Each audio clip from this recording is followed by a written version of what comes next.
dusty outskirts of California during the early 1930s, a land still scarred by the echoes of the gold rush and the tremors of the Great Depression. Rumors began to stir among the small, tight-knit towns that dotted the rolling hills and winding roads. Whispers spoke of gatherings in the dead of night, where firelight flickered against masked faces, and the air carried an unsettling combination of exhilaration and fear. It was in these shadows that the enigmatic figure of the cult emerged. A man, or perhaps a group of men, whose presence was felt more than seen. No one could recall a definitive name. No one could recount a personal history. Their identities were shrouded in secrecy, leaving only the eerie evidence of their gatherings behind. Circles of scorched earth, burnt crosses, and the lingering acrid scent of wood turned to ash. Observers, neighbors, wandering travelers, and the few brave enough to venture near spoke of a hypnotic rhythm in their rituals, a cadence that seemed almost musical in its repetitive intonation, yet tinged with menace. Some described seeing figures moving silently through the foggy hills, cloaked in shadow, their hands raised in synchronized gestures that suggested both devotion and command. The very idea of the burning cross, now etched in memory, was more than a symbol. It was a proclamation, an assertion of dominance over space, over belief, and over the fragile sense of safety that rural communities clung to during those uncertain years. The first documented encounter occurred on a cool evening in late spring, when a local farmer noticed a distant glow atop a ridge. At first, he dismissed it as a campfire, perhaps set by travelers seeking shelter. But as the night deepened, he could see the outline of figures, moving methodically, encircling a newly erected wooden cross. Flames licked the air, casting an unnatural light on their faces, though the darkness of their hoods and the obscurity of distance prevented any clear identification. He watched in silent fascination and dread, heart pounding as the ritual unfolded, fire, shadow, and chanting intertwining in a spectacle that was mesmerizing, yet fundamentally terrifying. This man, whose name has been lost to time, became one of the earliest witnesses to what would soon escalate into a pattern of secretive activity that gripped the imagination and fears of surrounding communities. The burning cross was not merely a physical object. It represented a psychological assertion, an almost performative dominance that exploited fear to consolidate power and influence. Those who observed it described a sense of compulsion, as if the human instinct to flee was tempered by a morbid curiosity, drawing them closer despite the risk, pulling them into the orbit of something far beyond ordinary comprehension. Rumors spread with the velocity only whispered tales can achieve. Families reported seeing strange figures pacing along the tree lines, hearing distant chanting that blended with the wind, feeling an invisible tension as if the very landscape had been claimed by the unseen. Children, told to stay indoors after dusk, whispered of glowing symbols on hillsides, of shadows that moved unnaturally, and of the chilling sensation that unseen eyes watched from the darkness. The collective imagination of the community was now intertwined with tangible reality. The cult's presence was both an abstract fear and a literal threat, shaping daily behavior and altering the rhythm of life. Despite the palpable tension, there were no direct confrontations in the early months. The cult remained elusive, operating under the cover of night and leveraging the psychological power of mystery. Witnesses reported that even minor traces, footprints in dirt, scorched remnants of wood, or the faint smell of smoke in the morning air, were enough to unsettle the most hardened individuals. The fear generated by absence, by what was unseen, became as potent as any direct action. People began to question the nature of identity, the meaning of allegiance, and the boundaries of community safety. Who were these figures? Were they locals, outsiders, or something entirely other? No one could say. The local authorities, constrained by limited resources and jurisdictional reach, initially treated the reports with skepticism. They were confronted with stories that sounded more like folklore than fact. Firelit ceremonies on foggy hills, unidentifiable figures performing elaborate rituals, and the overwhelming aura of intimidation that seemed to linger long after the participants vanished. Yet even those tasked with maintaining order could not dismiss the accounts entirely. Reports converged. Burned crosses in different locations, synchronized sightings across miles of territory, and patterns in timing that suggested planning, coordination, and intent. Something deliberate was unfolding, a methodical expansion of influence through fear and spectacle. The early incidents carried a psychological weight that transcended their physical manifestations. Observers spoke of the oppressive feeling that accompanied the cult's activities, a quiet horror that pressed against the mind even when nothing overtly violent occurred. Families described insomnia, unease in familiar spaces, and a pervasive sense that the night itself had changed. Scholars examining these early accounts note the strategic use of darkness, fire, and ritual as a form of social control, a mechanism that elicited fear, enforced compliance, and established dominance without the need for overt confrontation. The power of suggestion, of what the human mind imagines in the face of ritualized spectacle, became a silent instrument of terror. As reports multiplied, so too did the mythology surrounding the cult. Names were invented, distorted, and passed down, stories exaggerated, then internalized. The burning cross became not merely a literal object, but a symbol embedded in cultural memory, of control, of secret societies, and of the ways in which fear can be weaponized in small communities. The combination of mystery, ritual, and psychological manipulation created an enduring narrative, one that would echo for decades and leave an indelible mark on the historical record of California's turbulent early 20th century. The Hook, therefore, is not merely the spectacle of fire or the secrecy of the cult. It is the intersection of human psychology, social unrest, and the methodical orchestration of fear. The story of the cult of the Burning Cross is one that challenges perception, tests comprehension, and invites reflection.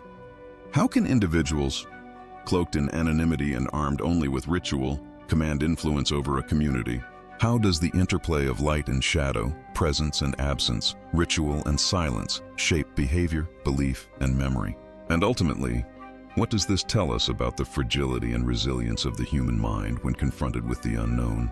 This chilling introduction sets the stage for an exploration of history, society, and human psychology, drawing viewers into a narrative that is as haunting as it is instructive. The mysterious figures, the ritualized fires, and the silent terror of the night are not merely historical footnotes. They are enduring lessons on fear, influence, and the shadowed corners of human behavior, waiting to be unraveled. California in the early 1930s was a landscape of contrasts. Vast, sun-scorched valleys, dense forests along the northern coast, and pockets of urban life struggling to maintain normalcy amid the Great Depression. The economic collapse of 1929 had rippled across the nation, and small towns in California felt the strain acutely.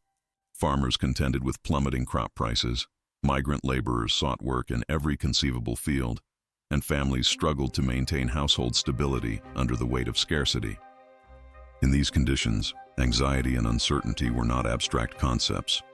They were lived experiences, tangible in every act of survival, every missed meal, and every unfilled ledger. Social hierarchies were pronounced, shaped by land ownership, historical lineage, and connections to local commerce. Communities often maintained insular attitudes, wary of outsiders and protective of local norms. The isolation of many rural settlements amplified the spread of rumor and suspicion. When unusual behaviors emerged, they were interpreted not merely as eccentricity, but as potential threats to social cohesion. These were communities where appearances mattered, where propriety governed interactions, and where deviation from expected norms could quickly become a source of fear. The Great Depression also accelerated migration and demographic shifts. Displaced workers from the Dust Bowl and other affected regions arrived seeking opportunity, sometimes settling temporarily in makeshift camps. These movements brought together disparate cultural backgrounds, religious traditions, and personal beliefs. In this context, communities struggled to maintain a coherent identity, balancing the need for solidarity against the unfamiliar presence of strangers. Fear of the unknown, neighbors whose backgrounds were unfamiliar, customs that seemed foreign, was compounded by economic stress, creating fertile ground for suspicion and moral panic.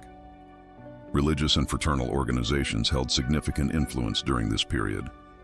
Churches, civic lodges, and secret societies were central to social life, providing moral guidance, social support, and a sense of belonging. However, this influence carried a dual nature. It could stabilize communities, yet also enforce conformity and control. Dissenting voices or behaviors perceived as threatening could be met with both formal censure and informal ostracism. The symbolic language of ritual, whether in church ceremonies, community gatherings, or clandestine societies, had the power to instill both devotion and fear. And it is within this environment that the cult's emergence must be understood. The rise of clandestine groups during this era was not unique to California, but local conditions created a distinct context. The combination of economic uncertainty, cultural tension, and the legacy of racial and social hierarchies provided an environment in which secretive organizations could flourish. They often operated in shadows, using rituals to establish authority, inspire loyalty, and project power over both adherents and the surrounding community. The burning cross as a visual and psychological tool exemplified this practice. A simple symbol elevated to a profound instrument of influence, rooted in historical precedent yet adapted to local circumstances. Historically, California had been shaped by waves of migration, conquest, and settlement. Indigenous communities had been displaced, Spanish missions had introduced Catholic traditions, and the gold rush of the mid-19th century had brought a mix of hope, greed, and social upheaval. By the 1930s, these layers of history had left an imprint on both landscape and culture. Towns carried the architectural legacy of earlier eras, with wooden houses and civic buildings that were easily visible across open fields. Roads and trails, many unpaved, connected communities sparsely, leaving rural areas isolated at night.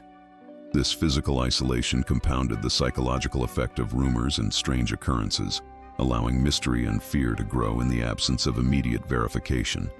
Cultural anxieties also played a role. Nationally, the 1930s were a period of political tension and ideological experimentation. Extremist movements, including those focused on race, religion, and national identity, were gaining attention, exploiting economic despair and social uncertainty. Local communities in California were not immune to these currents. Attitudes toward newcomers, minorities, and nonconforming behaviors were often charged with suspicion. The psychological landscape of fear was reinforced by visible economic stress, the unpredictability of employment, and the memory of past conflicts over land, labor, and cultural identity. Within this matrix, the cult of the Burning Cross found opportunity. Its rituals drew upon the power of symbolism, exploiting the psychological and cultural pressures that already existed. Observers noted the deliberate timing of gatherings, often in the deep night when isolation amplified fear, the selection of elevated or visible sites to maximize visibility of firelight, and the careful choreography of ritual movements that implied cohesion and authority. In a community already primed by economic and social uncertainty, these acts were amplified by the imagination and speculation of neighbors. The impact was not merely physical. It was psychological, shaping behavior, conversations, and perceptions of safety.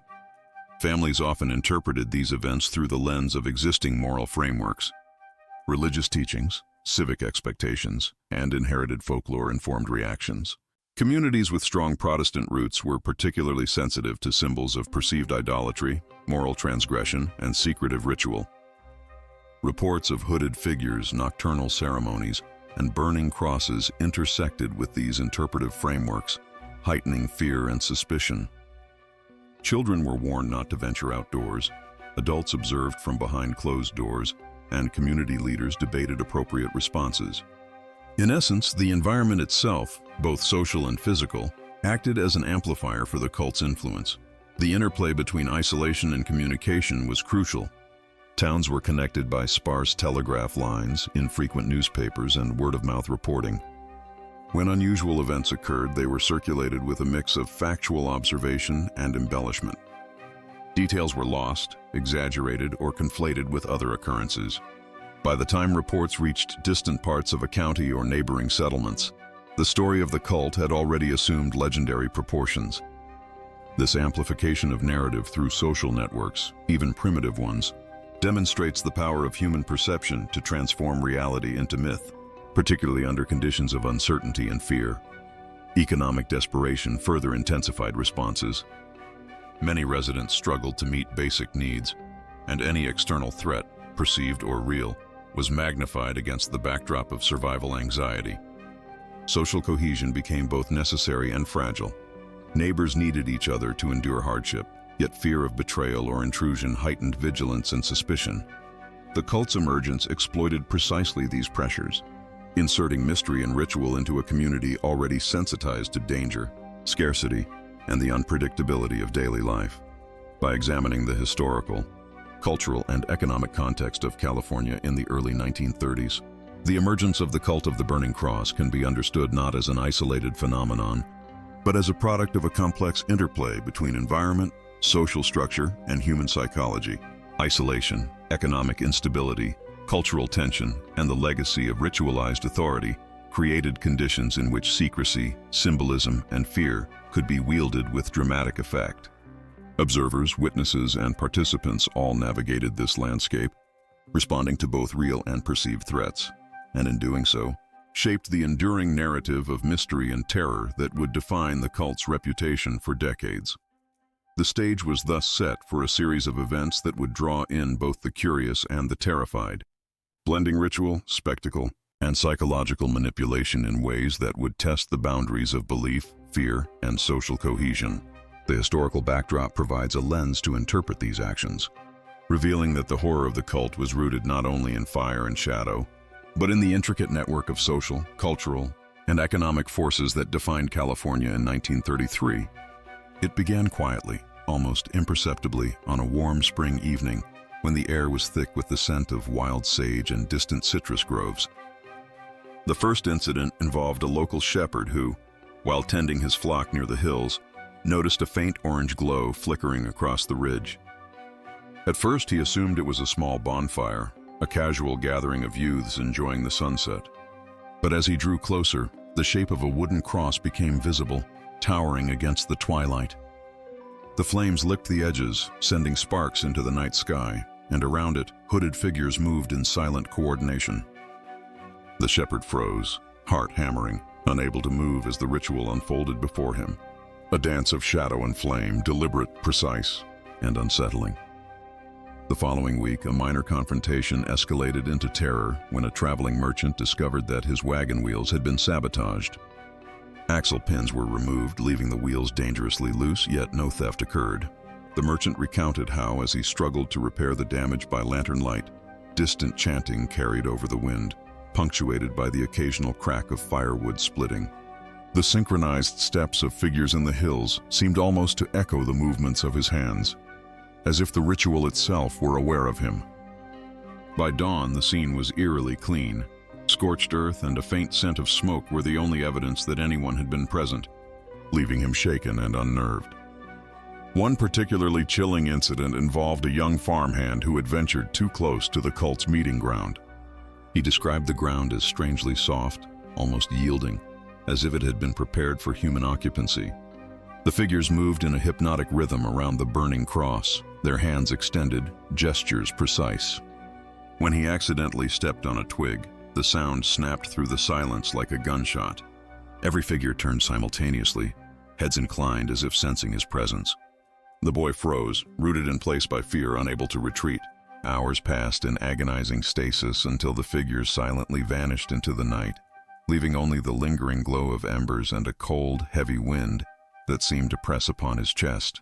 He later recounted how his dreams were haunted by the image of synchronized movements, of fire reflecting hooded faces, and the sense that the ritual had not only seen him, but had measured him.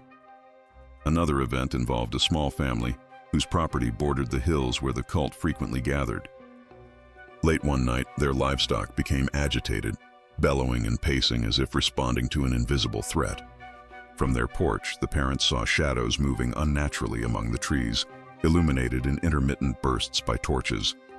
The children were sent inside, trembling, while the adults attempted to confront the source. As they approached the edge of the ridge, a sudden gust swept embers across their field, setting a stack of hay alight. The fire was controlled with frantic speed, yet the combination of ritual, shadow, and physical danger created a tableau of terror that lingered in their minds long after the flames were extinguished. More dangerous encounter occurred when a local carpenter was summoned to repair a fence near the site of a previous ritual. As he worked, he noticed a figure emerging from the darkness, wielding a ceremonial dagger. There was no immediate threat of violence, yet the presence alone was sufficient to induce paralyzing fear. The hooded figure gestured for him to stop, then returned silently to the circle of fire, leaving the carpenter to finish his work under the oppressive awareness of being observed. Later, he described the sensation as a weight pressing upon his thoughts, the idea that every movement, every decision, was catalogued by unseen eyes. It was a psychological assault, subtle and pervasive, that compounded the physical evidence of the cult's presence. Throughout these incidents, fires played a recurring role, both literal and symbolic. Crosses, erected hastily from gathered timber, were set ablaze in isolated clearings. The ritual of igniting the cross was performed with meticulous care, each movement calibrated to produce a maximum psychological effect on any witness. Flames licked the night, casting long shadows, distorting familiar terrain into an alien landscape. Observers noted the hypnotic quality of the flickering light, how it exaggerated motions and created the illusion of multiplicity. One figure seemed to be many, moving in perfect unison with shadows that were at once real and imagined. One particularly unnerving incident involved a traveling preacher who attempted to confront the cult directly. He approached the ridge with lantern in hand, intending to speak or perform some act of authority, yet the cult anticipated his movement. As he ascended, the chanting ceased abruptly, replaced by silence so profound that it seemed to press against his ears. Figures appeared on all sides, not confronting him with violence, but with the certainty of control. The preacher fled, recounting later that even though no one touched him, he felt a profound weight, as if the space itself had been claimed, and he had entered a domain where human law and natural order were suspended. In the following weeks, the pattern continued. Farmers, laborers, and occasional curious townsfolk reported minor injuries and near accidents coinciding with ritual nights.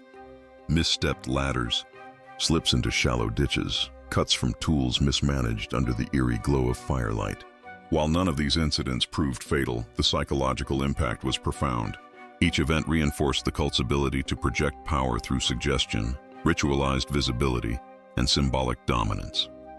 The mere anticipation of encountering the ritual caused anxiety, sleeplessness, and hypervigilance, which in turn led to errors, accidents, and fear-induced paralysis in some witnesses. One winter evening, a child's toy accidentally ignited in the parlor of a farmhouse on the outskirts of the ritual site. The resulting smoke and sudden flames coincided with distant chants from the ridge, creating a surreal confluence of domestic chaos and cultic ritual. The parents, frantic and terrified, extinguished the fire while the sounds of synchronized footsteps echoed over the valley.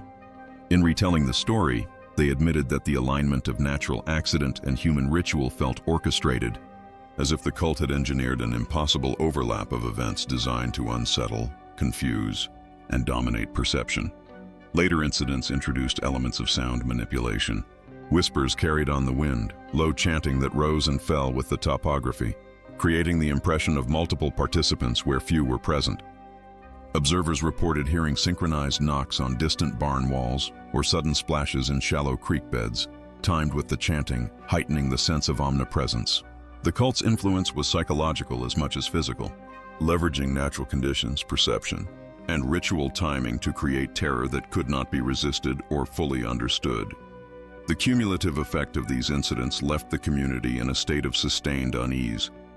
Villagers altered travel routes, families restricted nighttime activity, and local leaders debated interventions that might disrupt the cult's influence without provoking direct confrontation.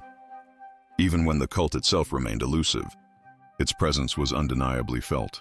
The charred crosses, embers, footprints, and subtle manipulations of terrain served as constant reminders that the ordinary landscape had been transformed into a stage for ritualized domination.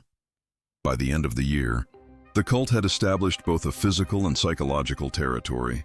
Minor accidents, orchestrated or coincidental, created a narrative in which the ordinary became infused with threat. Shadows moved differently, firelight became a tool of intimidation, and the collective memory of the community was reshaped by repeated exposure to ritual, accident, and fear. Each incident, while individually explainable in isolation, became part of a coherent pattern. The cult's presence was invisible yet undeniable, terrifying yet compelling, ordinary yet suffused with an extraordinary intensity. The emergence of the cult of the Burning Cross in California in 1933 reverberated far beyond the immediate hills where their nocturnal rituals took place. Families in surrounding towns experienced an unease that was both tangible and intangible, a fear that seeped into daily life and altered routines. Parents warned children to remain indoors at dusk, recounting tales of masked figures moving silently through the foggy landscape. Elderly neighbors who had lived through earlier social upheavals recognized patterns of ritualized fear, while young adults found themselves simultaneously captivated and horrified by the spectacle they imagined from secondhand accounts. The psychological weight of the cult's activities became a shared burden, one that bound communities together through collective vigilance, yet also frayed the nerves of individuals caught in its orbit. Local newspapers began reporting the incidents, with a mixture of alarm and sensationalism. Headlines described mysterious hooded figures and night fires across the hills, often embellishing the scale and purpose of the gatherings. Journalists relied on interviews with frightened witnesses, whose accounts varied in detail but shared a common sense of dread. The articles, widely circulated in the region, amplified the perceived omnipresence of the cult. Even as some editors cautioned against panic, the coverage reinforced the narrative of an organized, secretive force capable of instilling terror through ritual alone. The press thus functioned both as a conduit for information and as an amplifier of psychological pressure, ensuring that the cult's influence extended well beyond its physical presence. Family reactions were intensely personal and varied. Some households retreated into cautious isolation, fortifying doors, extinguishing lanterns, and minimizing nighttime activity. Others attempted engagement, sending representatives to observe from a distance, seeking to understand the intentions behind the burning crosses and nocturnal ceremonies. Children absorbed fear through observation, developing heightened startle responses and, in some cases, persistent nightmares. The family unit itself became a microcosm of societal anxiety. Strategies for survival, both practical and psychological, were implemented with meticulous care, reflecting the degree to which fear had infiltrated domestic life. Pastors and clergy offered both moral guidance and pragmatic counsel. Sermons incorporated warnings about temptation, secrecy, and the dangers of unknown influence. Religious leaders framed the cult as a manifestation of moral and spiritual disorder, situating their activities within broader narratives of sin and redemption. Some clergy visited affected neighborhoods to conduct prayers of protection or to observe for themselves the location of ritual activity. Their presence was meant to reassure communities and reassert authority, yet it also highlighted the limits of conventional moral and spiritual frameworks when confronted with phenomena that appeared to operate outside ordinary understanding. Medical practitioners and psychologists, though scarce in rural California, contributed another layer of interpretation. Physicians consulted by families often reported heightened stress responses, insomnia, and psychosomatic symptoms among those living near ritual sites.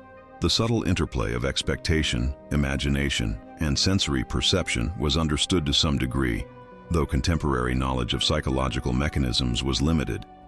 Observers noted that anxiety could exacerbate minor accidents or create the sensation of being watched.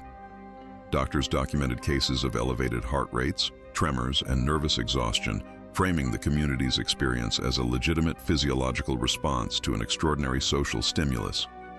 These early insights provided a partial explanation for the widespread psychological impact, even as the tangible elements of the cult's activities remained mysterious. Neighbors and acquaintances engaged in informal networks of observation and reporting. Sightings were corroborated, debated, and occasionally exaggerated. Social gatherings, once a source of entertainment and information exchange, became forums for sharing fear-laden anecdotes. Communities developed informal alert systems, signaling when activity was expected based on moon phases, weather, or other patterns interpreted from previous incidents. The culture of vigilance created a pervasive sense of being watched and, simultaneously, of needing to watch, a feedback loop in which fear reinforced itself and extended the cult's influence beyond its immediate physical presence. Letters and diaries from the period reveal a nuanced range of reactions. Some writers expressed admiration for the ritual's precision and unity, noting the human capacity for organization and symbolic expression. Others articulated deep moral revulsion, struggling to reconcile the imagery of fire and anonymity with their understanding of community values. Across the spectrum, observers reflected on the psychological power of ritual, its ability to manipulate perception, evoke awe, and provoke terror without resorting to overt violence. These reflections reveal that the cult's impact was as much cultural and cognitive as it was physical, shaping beliefs, narratives, and memory in ways that endured long after the immediate events. Local authorities attempted interventions, though their efforts were constrained by limited manpower, jurisdictional boundaries, and the clandestine nature of the group. Police patrols occasionally encountered remnants of ritual activity, charred crosses, footprints, discarded garments, but rarely the participants themselves. The absence of direct confrontation both frustrated officials and enhanced the psychological potency of the cult. Communities witnessing law enforcement's inability to prevent or disrupt rituals internalized a sense of helplessness that intensified fear and reliance on personal vigilance. As time passed, cultural interpretations deepened. Folklorists and historians later analyzed the phenomenon through lenses of symbolism, social control, and psychological projection. The burning cross became a potent emblem, representing more than a physical act. It symbolized the capacity of ritualized secrecy to dominate attention, structure belief, and mediate fear. Scholars note that the interplay of light, shadow, repetition, and anonymity functioned to generate social cohesion within the cult, while simultaneously exerting a controlling influence over the external community. The reactions of families, clergy, and local officials illustrate the multifaceted ways in which society interprets and responds to unexplained or threatening ritual, combining moral, emotional, and cognitive elements. In the domestic sphere, reactions were layered with practical considerations. Farmers altered their schedules to avoid nocturnal exposure, storekeepers adjusted operations, and laborers worked in coordinated shifts to reduce risk of encountering ritual activity.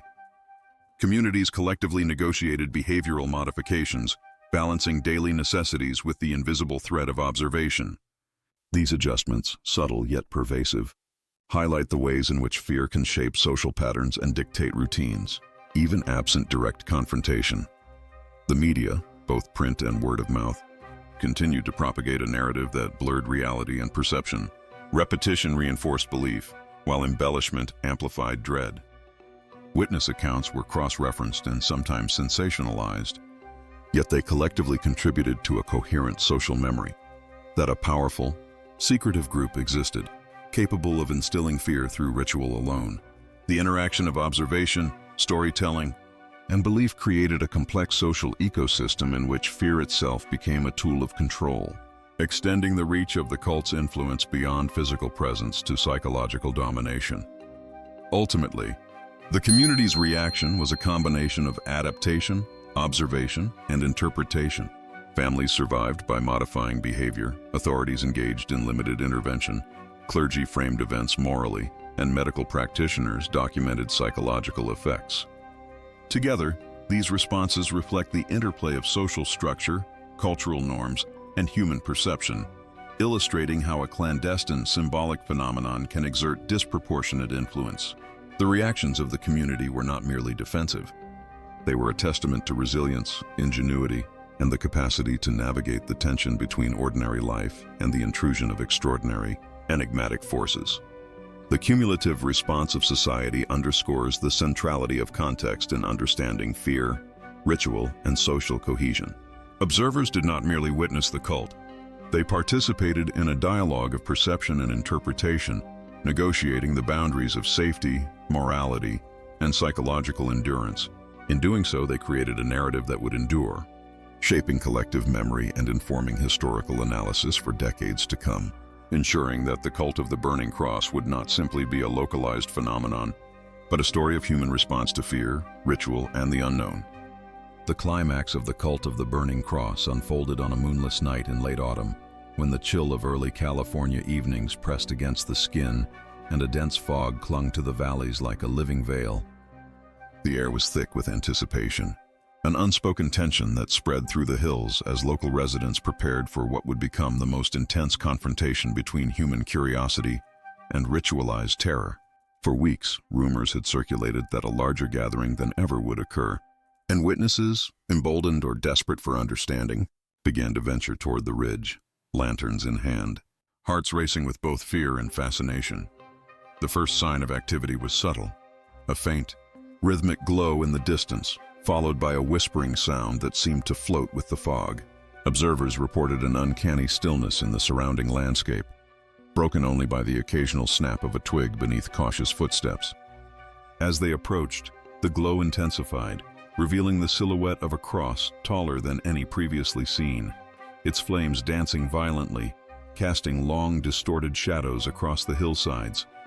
Hooded figures moved around it in silent precision, their motions synchronized in a hypnotic pattern that both mesmerized and terrified anyone who dared to watch. The glow reflected in the eyes of nearby witnesses, and the rhythm of movement seemed to echo the heartbeat of the earth itself. Vibrating through the fog, the soil, and the nerves of all present, one farmer, who had been tracking the cult for weeks, stepped too close to the perimeter. The ground shifted underfoot, revealing hidden depressions, pits perhaps previously overlooked. His foot caught and he stumbled forward, the lantern nearly toppling. Immediately the figures reacted, not with aggression, but with an uncanny awareness. They did not chase, nor did they speak. Yet the observer felt the invisible weight of attention, as if every motion was catalogued, measured, and responded to with precision. The firelight flickered across their cloaks, revealing glimpses of masked faces that seemed almost human, yet deliberately altered, exaggerated to produce unease. Simultaneously, a group of local children sent to bed early by anxious parents claimed to have seen figures moving unnaturally along the ridge from a distance. Their wide eyes reflected the glow of distant flames, and their whispers described shapes that stretched unnaturally, hands that reached too far, and shadows that did not correspond to any visible form. The psychological impact of these observations cannot be overstated. The perception of multiplicity, of omnipresence, amplified the fear of those who had already glimpsed the ritual in person. The children's accounts were later corroborated by adults who arrived at the scene shortly after dusk, reinforcing the notion that the cult's presence was both tangible and elusive, simultaneously near and infinitely distant. A sudden gust of wind carried sparks down the hillside, igniting dry brush in several locations. The fire spread with alarming speed, cutting off retreat routes for some observers and forcing them into defensive improvisation. Witnesses reported the acrid smell of smoke, the sting of ash in their eyes, and the sound of crackling flames interwoven with distant chanting. The figures around the burning cross remained unnervingly calm, moving with methodical grace, as if the chaos around them were a secondary concern. Observers later described feeling both awe and dread, recognizing that the ritual was engineered to exert psychological dominance. The juxtaposition of danger, ritual, and controlled movement created a tableau of fear that was as deliberate as it was terrifying. One particularly tense moment occurred when a traveling preacher attempted to approach the central fire with a lantern and prayer book. As he stepped onto the ridge, the chanting ceased abruptly, replaced by an almost tangible silence. Every hooded figure turned in unison, the motion synchronized with precision that defied ordinary explanation. The preacher reported feeling a pressure in the air, a sense that the space itself had become an instrument of control. He lowered the lantern, recognizing that any action could provoke a reaction beyond his comprehension, and withdrew slowly, retreating down the fog-enshrouded hillside. This encounter demonstrated the cult's mastery not through violence, but through spatial, visual, and psychological manipulation, a terrifying display of presence and authority without overt aggression. During the same night, local farmers observed animals reacting to the ritual's proximity. Horses reared, cattle bellowed, and dogs howled, sensing the unnatural energy radiating from the ritual site. The impact on livestock highlighted the intersection of natural instinct and human-crafted terror, amplifying the perception of supernatural power among human observers.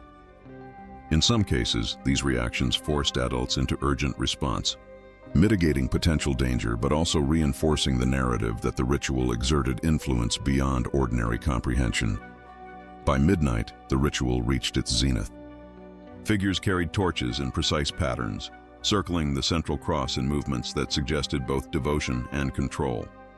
Flames were augmented with smaller fires placed strategically around the perimeter, creating a visual maze that disoriented any who attempted approach.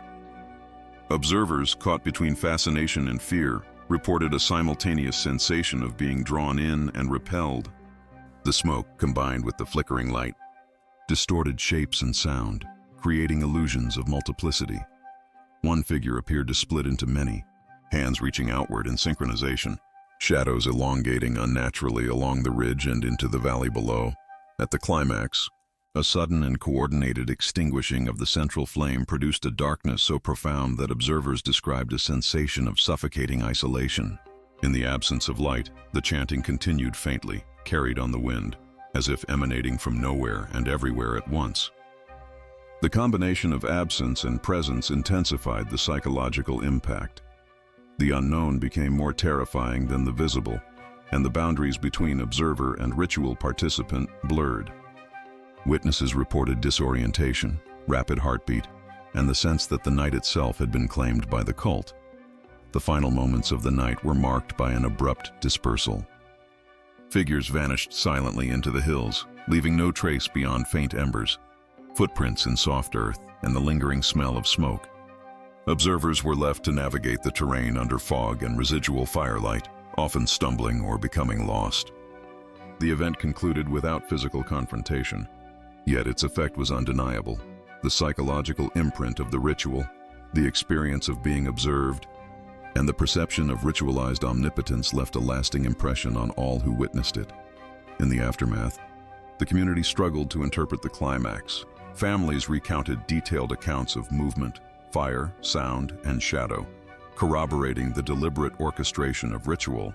Local authorities documented evidence, though the absence of identifiable participants limited formal action. Clergy reflected on the moral and spiritual dimensions, emphasizing the symbolic potency of ritualized secrecy. Psychologists and medical observers noted the physiological and cognitive responses among witnesses, framing the event as a powerful combination of social, environmental, and psychological factors. The climax of the Cult of the Burning Cross represents not only a peak of ritualized terror, but also a study in human perception, environmental manipulation, and social psychology. By orchestrating a sequence of visual, auditory, and spatial stimuli, the cult exerted control over observers without the use of direct force. Fire, shadow, synchronized movement, and strategic absence combined to produce an overwhelming sense of omnipresence and authority, demonstrating the power of ritual to influence thought, behavior, and belief. The night left an indelible mark on the landscape, the memory of observers and the collective imagination of the community. The psychological, cultural, and environmental components of the climax ensured that the narrative would persist, forming the foundation for both historical documentation and folklore. The burning cross, once extinguished, continued to flicker in the minds of all who witnessed it, a testament to the enduring potency of mystery, ritual, and controlled fear. In the weeks and months following the climactic night, the hills that had hosted the rituals of the Cult of the Burning Cross returned to an uneasy calm. The fires had left their mark on the soil, blackened timber serving as the last tangible reminder of what had occurred.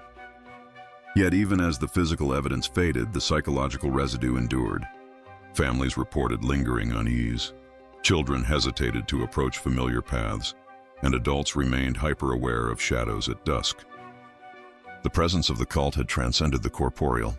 It had etched itself into memory, perception, and local lore, establishing a form of influence that persisted despite the absence of any visible participant. Community narratives began to take shape, blending observed events with interpretation and conjecture. Some accounts describe the cult as a small group of ideologically driven individuals, their purpose rooted in social control or the demonstration of mystical authority. Others framed the events in more supernatural terms, suggesting that the burning crosses and coordinated movements evoked forces beyond human comprehension. The ambiguity surrounding participants' identities, motivations, and numbers contributed to an enduring sense of mystery, ensuring that the story could not be neatly contained or dismissed. Even decades later, descendants of those who witnessed the event spoke of whispered warnings passed through families, tales meant to instruct caution, instill vigilance, and preserve memory of a phenomenon that defied ordinary explanation. From a social perspective, the cult's influence continued to shape behavior long after direct encounters ceased. Families altered evening routines, communities organized informal watch groups, and ordinary gestures, such as extinguishing a lantern or closing a door quietly, took on heightened significance. These adaptive behaviors illustrate the power of ritualized fear to produce lasting psychological effects, reinforcing the idea that influence can extend beyond immediate action into the collective consciousness of a community. The unseen yet palpable presence of the cult became an enduring element in the social landscape, one that informed perceptions of safety, morality, and neighborly trust. Speculation regarding the cult's ultimate purpose has persisted across generations. Some historians suggest that their activities were designed to consolidate local power and reinforce social hierarchies, using symbolism and fear to establish authority without resorting to overt violence. Anthropologists note that ritualized acts of dominance, particularly in isolated communities, often serve as mechanisms to regulate behavior, establish boundaries, and communicate social norms indirectly. The cult of the Burning Cross, through its combination of fire, shadow, and coordinated movement, exemplified this phenomenon. The spectacle communicated dominance, unity, and the capacity to shape perception without confrontation. Yet the question of survival, of whether any members of the cult remained active beyond the documented period, remains unanswered. Witness accounts dwindled, leaving gaps in the historical record. Some claim that the group dissolved quietly, unable to maintain cohesion in the face of external scrutiny, while others argue that its practices continued in secret, hidden from official observation and woven into local lore. The uncertainty surrounding the cult's fate contributes to its enduring mystique. The story is as much about what is unknown as what was observed. A reminder that history is often shaped as much by absence and speculation as by documented fact. Medical and psychological interpretations offer additional perspective. Modern analysis suggests that the persistent anxiety, hypervigilance, and fear experienced by witnesses could have produced a form of mass psychogenic response, amplified by environmental conditions, cultural expectations, and the power of symbolic imagery. Sleep disturbances, physiological stress, and heightened alertness among children and adults alike indicate the profound influence of fear, even when physical harm was limited or absent.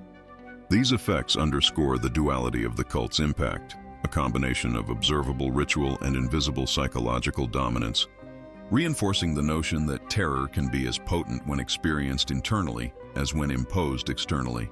Culturally, the events of 1933 have been interpreted as a cautionary tale, illustrating the capacity for ritual and symbolism to exert disproportionate influence in times of social and economic uncertainty.